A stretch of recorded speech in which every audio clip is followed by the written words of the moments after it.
Hey, welcome to another episode of the podcast. Today I want to talk about feeling stuck versus actually being stuck. The reason I want to talk about this is something that I've seen quite a lot over the last month or two, is especially in my consults, but also in conversations I've been having with a lot of people, is that I've been hearing these reports like, hey, Giorgio, I'm feeling stuck. Nothing's changing no matter what I'm doing. I just feel like I'm on repeat and I'm kind of stuck in this rut and nothing's really changing. And it's been interesting because I've experienced it in my own life. And I know a lot of people have experienced it in different areas of their life, right? Whether it's in their career, their work, or their business. Sometimes they're feeling stuck in their relationships, like things aren't really moving forward. Another big place that it shows up is in finances. A lot of people feel stuck with their money, or not necessarily stuck with their money, but stuck with how their finances are looking. So for example, they can't break past a certain savings goal, they can't break past a certain income goal, or they can't break out of a debt cycle that they're in. And so there can be a lot of stuck feelings that show up there too. So I thought it might be valuable for us to dig into so we could start to firstly look at it through a different lens and then create some steps that might actually be able to help you change how you're feeling and change the stuck sensation that you're experiencing. Now, the first thing that I like to ask whenever somebody throws at me the notion that they're stuck is I ask them, compared to what? It's an interesting question because most things are relative in life. When you actually stop and take a look at it, you'll see that you might be feeling stuck, but you don't know what you're measuring yourself against. The best analogy I can give you is when traveling overseas or even domestically. You head to the airport, you get on the plane, you get into your seat, and then you taxi away from the terminal along to the runway. Now, during that taxiing, you're moving at a relatively slow pace, right? Something that you might be used to traveling in a car on a road. But then once you get to the end of the runway, when you're about to take off, the airplane slows down quite a bit. And then the pilot puts the airplane into full throttle. Now, there's a slow ramp to get there, but they do that relatively quickly. And what happens is you go from kind of bouncing around in the plane like most people do. You kind of feel like this bouncing sensation while you're taxiing. And then you go from that feeling to being thrown into the back of your seat. Everyone on the plane gets thrown, no matter what their size is. Now, the reason for that is because you've experienced a sudden change in speed, which is the acceleration. Now, all of a sudden, you're going increasingly faster speeds as the airplane builds up its momentum and its speed, heading down the runway in order to create the lift to be able to take off. Now, you've experienced being thrust back into your seat. What that is a change in speed. So it feels like you're moving really quickly. And when you're looking out the window, if you've got a window seat, the tarmac and maybe even the airport is moving past relatively quickly. And then before you know it, you're up in the sky and you're climbing altitude. As you continue to climb altitude, within the space of about 10 to 15 minutes, you go from feeling thrown back into your seat to getting accustomed to that new speed. Now, the plane is even 15 minutes into the flight is continuing to build speed and increase its speed. And then by an hour into the flight, they've usually hit cruising altitude and their cruising speed. And that can be anywhere between 30 and 40,000 feet in altitude. And you're looking at about anywhere between 6 and 900 kilometers an hour, which is really fast.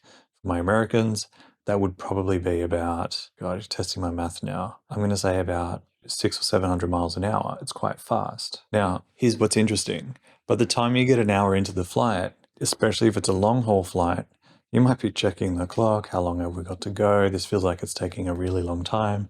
If you're looking out the window, the earth beneath you is moving kind of slow, like you're not really moving fast over objects.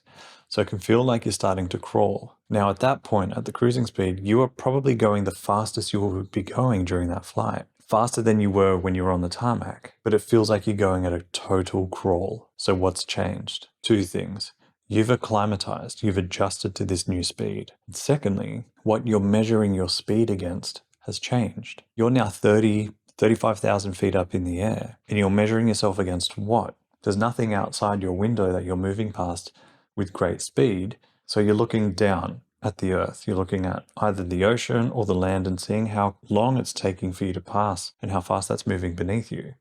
And it feels really slow. Now, if we wanted to exaggerate how slow that felt, if we got another plane flying a few hundred feet off the tip of your wing at the same speed as you, You're both sort of just kind of cruising at a similar speed. No one's really overtaking each other, which makes it feel like you're going even slower, when in reality you're going quite fast. Now, to take this metaphor even further, I know I'm going into the details of this, but I want to show you something. If we take that same aeroplane and drop its altitude, and now all of a sudden you're flying 100 feet in altitude over either the ocean or the land, how fast do you suddenly feel like you're going? Now, all of a sudden, the speed in which you're flying becomes more visceral. What's changed? All I've changed, I haven't changed the speed, is I've changed your height, which has changed what you're measuring yourself against, what you're relating your speed to, which is why I say it's relative. Because when you're measuring your speed in an airplane relative to 30,000 feet off the surface of the ocean, it feels like a total crawl. It feels like you could walk faster. But when I bring that same airplane, same speed,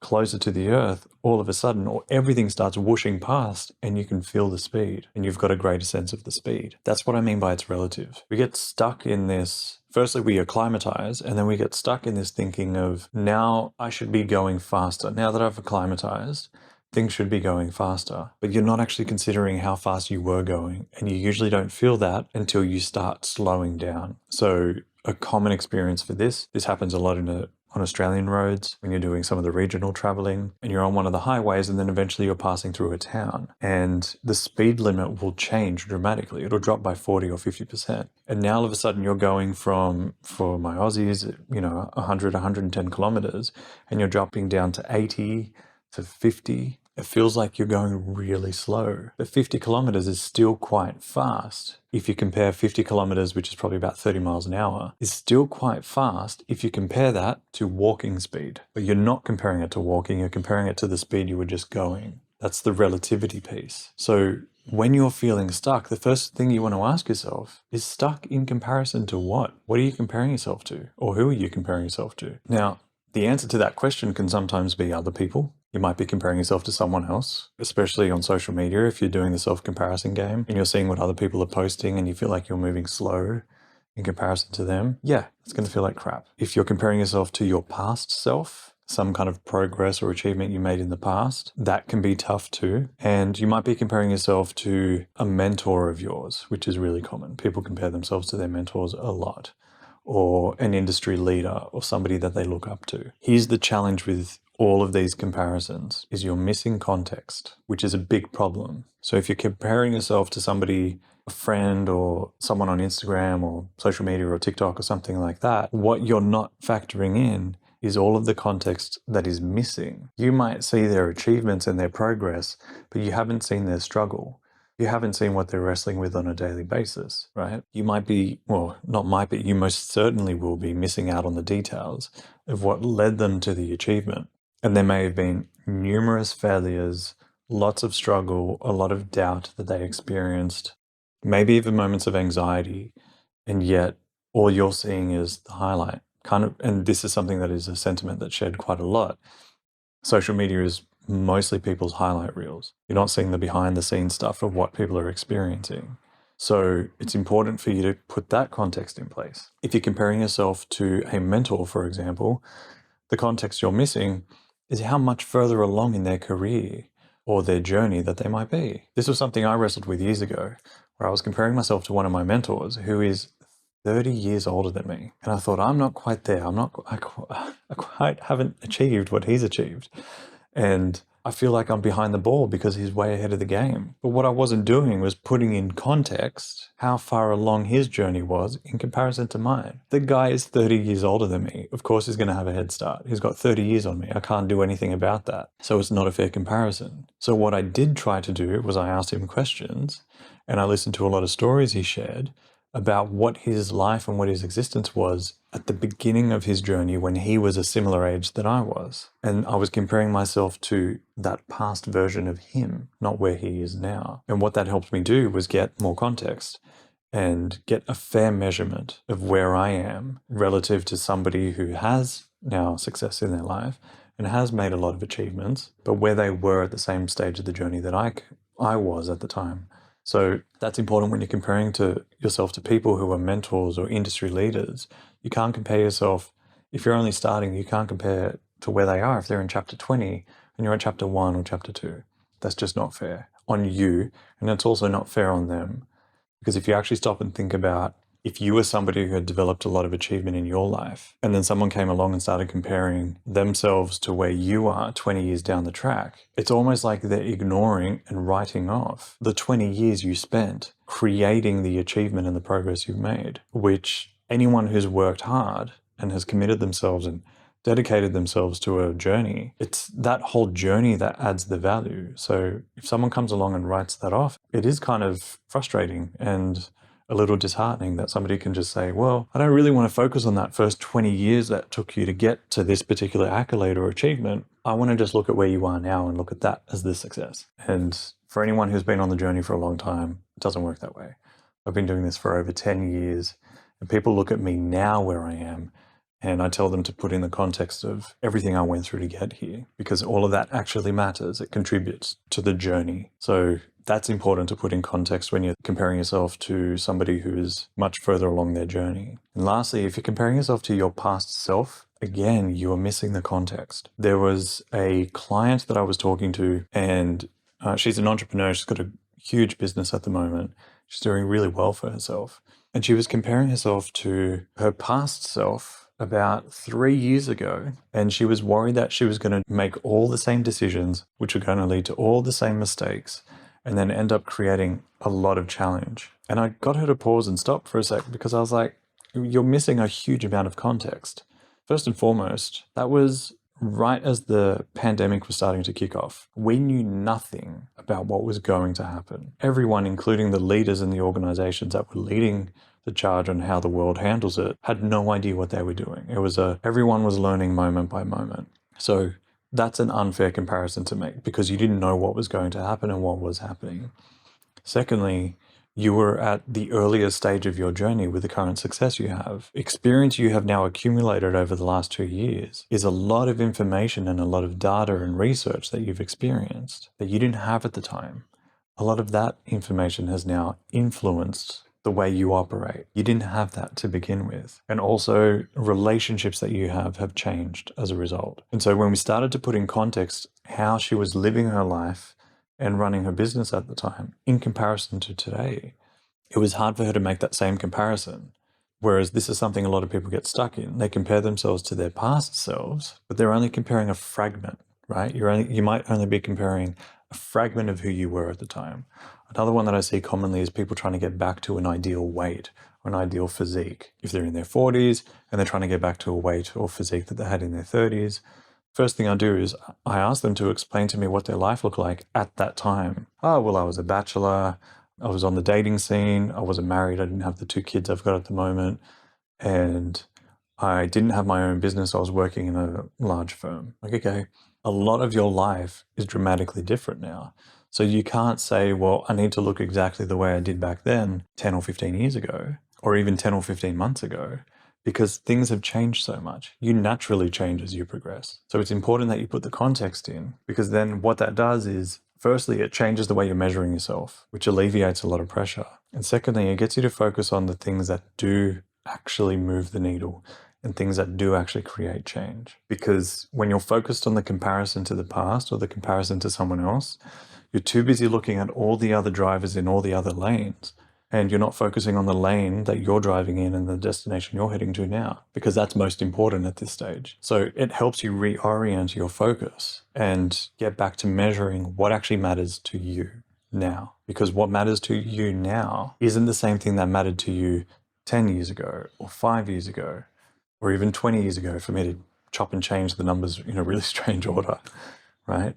If you're in your 40s, if you think about all the things that you deeply cared about just as you were entering your 20s, you kind of want to laugh at yourself and think, oh, that's kind of adorable. And then the same thing with your 30s. The things that mattered to you in your 30s aren't the same things that mattered to you in your 40s.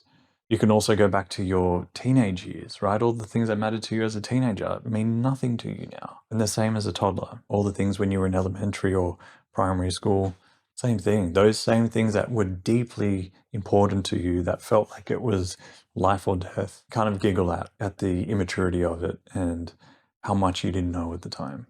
So you've got to be fair with your comparisons and make sure that you're putting it in context, because we tend to do that. We're all quick to blame the media for taking things out of context, But believe me, you're guilty of doing it in your own mindset. You're taking a lot of your experiences and a lot of your daily life out of context. And you're saying, well, the context doesn't matter. I want to focus on the tiny little content that is the headline of this particular moment in my life that makes everything feel significantly more exaggerated and dramatic. But in reality, when you put it in context, it grounds your perspective. It helps you understand what you were working on at the time. And it helps you orient yourself or refocus and regroup yourself into this present moment so you can start focusing on the things that do matter, which is important because when you start reorienting and changing the yardstick that you're using or changing the way you're measuring yourself, you become more focused on the things that matter to you today. When you become more focused on the things that matter to you today, you start measuring the things that are true markers of change or true markers of progress. So if you feel like you're getting stuck with your finances, you can't quite break out of a debt cycle or you can't quite break through a particular savings goal, look at where you are making progress with your finances. Stop and look, because the progress is there, you're just not seeing it. If you stop and look, you might say, well, let's say you've only saved $20,000 and you're looking at that $20,000 and you're saying, well, I'm stuck, I'm not breaking through. But there was a point where you didn't have $20,000. There was a point where you started with zero. So in comparison to 21 or 40 or $50,000, you might feel stuck. But compare it to zero and you've made progress. The same is true with a debt cycle. If you feel like you're stuck right in the middle of paying off your debts and getting them to zero, and it's starting to feel a little bit mundane, or you're experiencing almost a malaise about it, what you want to do is compare it to how bad your debt was before you started working on it. Because you will find the reality is that you've been making progress. You've been paying down your debt. So compare it to where you were if you're going to do that, and you'll see that you've been making progress. Yes, you're still working towards paying your debts down to zero. That requires some effort and work. The reality is you've been making progress. And if not, if you haven't been paying down your debt, look for where you have been making progress with your money. You might find that you've been making progress with your income. You've been building up some income. Great. Can you go and get some more knowledge or some more experience or help with how to pay down your debt? That's a marker of progress, just going and getting some knowledge you didn't have. So you want to look for the different ways that you can create small amounts of progress, tiny amounts of progress that lead to huge changes ultimately. And also factor in that you are making progress, because chances are you think you're stuck, but in reality you're not. You're just sitting in an airplane seat 30,000 feet above the ocean, looking down at the ocean saying, I feel like I'm looking at the same thing, we haven't gone anywhere. In reality, you've actually made a lot of progress. Now, the same is true for business. If you're feeling stuck in business and you're not making the progress you want, look for where you are making progress, because I assure you it's there. So make sure you slow down, stop, measure where the business is relative to where it was from day one. Have you made progress from a year ago? And if not, in the ways that you were measuring, look at the ways that you were not measuring that you have made progress. You might be only looking at your profit, but have you made more sales? Because your profits obviously factor in your expenses, but your sales aren't factoring in your expenses. So have you made more sales than you ever had, but you haven't been able to manage the profit margin very well, which is something you can work on. So it's important that you're looking at different forms of measurement to check progress within the business. The same in your relationship. If you feel like things are stagnating in a relationship, look for where there has been progress. While you might feel like the two of you have disconnected a little bit, if you stop and look at your relationship today, if the two of you had disconnected years ago or earlier on in your relationship in the same way, would the relationship have fallen apart much faster? Probably, yeah. So you can look at that as a marker of progress. Well, we've felt a little disconnected recently, maybe for a few months, but at least it hasn't completely disintegrated the relationship. There's enough of a foundation of a relationship there for us to disconnect but still feel like we want to be here, and the relationship can hold its own in that regard. So if you stop and look at that, what ends up happening is you end up experiencing a sense of gratitude for what you have as you have it, which is the whole point of all of this. I keep orienting people towards gratitude and appreciation. That's for a reason. As the saying goes, when you're grateful for what you have, you experience more to be grateful for. So what I'm trying to get you to do is look at where you are making progress to help you dissolve the feelings of feeling stuck, it's not actually true. And what you end up experiencing is a sense of appreciation and gratitude for the progress that has been made. And when you do experience a genuine sense of appreciation and gratitude for the progress you have been making, you're more likely to actually start making bigger moves and more progress moving forward. But if you're trying to move the needle, trying to move forward from a place of resentment or a lack of appreciation, I promise you it's an uphill battle, and the uphill battle is in mud while it's raining. So you will keep slipping back to where you were. But if you come from a place of gratitude, it may still feel like an uphill battle, but at least it's not raining and the ground is dry. So you've got more traction and you've got more grip to hold your position and make those incremental moves forward. It's a profound difference. And I know I've experienced it in all areas of my life. And whenever I've experienced feeling this sense of being stuck in finances or my relationship with my wife or my relationship with my family, or even in my business, I have taken the time to slow down and do a quick gut check and say, well, firstly, what am I comparing myself to? I'm stuck relative to what? If I'm looking at my business relative to the progress of a corporation that's been around for, I don't know, let's say 100 years, like Disney, that's a completely unfair comparison to be making. Or if I'm comparing my business to the business of somebody else that's been around 5 or 10 years longer than I have, who's been around the block a few times and has seen a few market cycles, I'm not being fair on myself. So I've got to make sure that I'm factoring in what I'm measuring relative to what actually matters to me and what is fair. Otherwise, I'm setting myself up for feeling stuck, start beating myself up, and then before I know it, I hit the handbrake and I hit the emergency brakes on everything I'm doing, and no actual progress gets made. And that takes a lot more work to bounce back from, because then you have to start from 0 speed. You've got to start from complete stationary positions, and building up the momentum of making progress again requires a lot more effort. So my preference is for you to slow down, look for where you've made progress, stop comparing yourself to the forms of measurement and the metrics that you're using that are not fair, and start making sure that you're being relative about what you're comparing yourself to and your progress to. And believe me, that feeling of being stuck will immediately fly out the window. And before you know it, you'll be back at it with probably even more steam than you had before. So on that note, you're not stuck. So I hope this episode was valuable to you. Make sure you subscribe where you can subscribe, or follow if you're listening on Apple Podcasts, so you get a lot of the latest episodes as they come out. I've got a lot more episodes coming for you. And if you've got any questions or anything like that, make sure you reach out. I'm on Instagram at GiorgioGenius, and you can also find me on TikTok, and also hit me up on the website, giorgiogenis.com. All right, I'll see you around.